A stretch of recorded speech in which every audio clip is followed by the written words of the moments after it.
I'm not going to translate that. It's a miracle. It's a miracle, yes.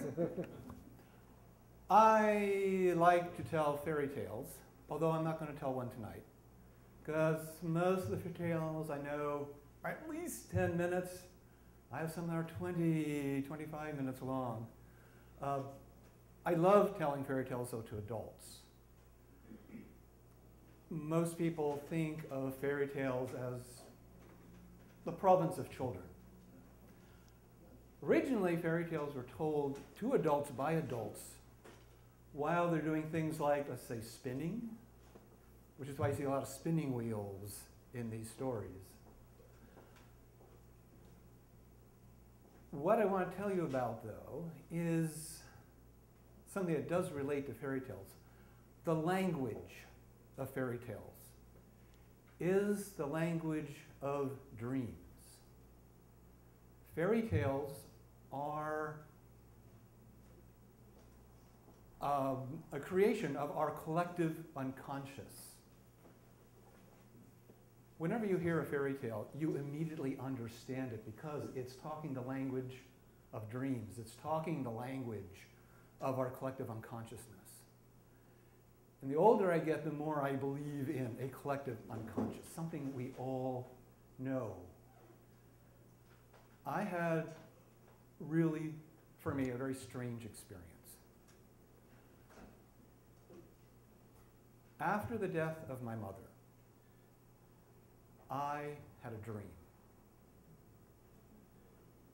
In this dream, I was at my family's home. It's an old Pennsylvania stone farmhouse, built 1858, which means you have a very thick wall. So at your entrances, you have two doors. You have the door on the inside, and then now these days you have a screen door on the outside. And you have this, it's almost like a little chamber in between, this room to stand. I was in that space.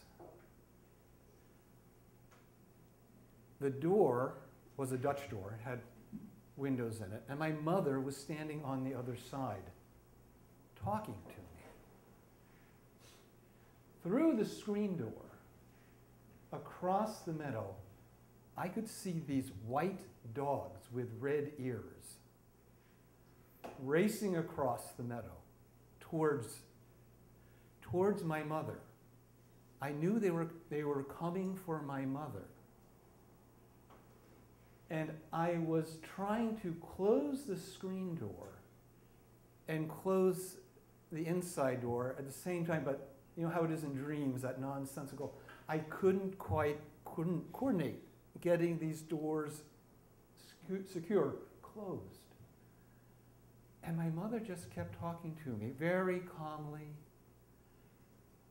I do wish I could remember what she was saying. That was the dream. I woke up feeling very disconcerted, but it had to do with my mother's death, with my missing her. Years later, as I started getting interested in stories and in fairy tales and in mythology and in legend, I was reading a book by Robert Graves called The Three White Goddesses. Excellent book, by the way. And it was talking about mythology. It was talking a lot about Celtic myth and mythology. And he started to describe in this book the hounds of hell, white dogs with red ears. I know I had not read that book before my mother's death.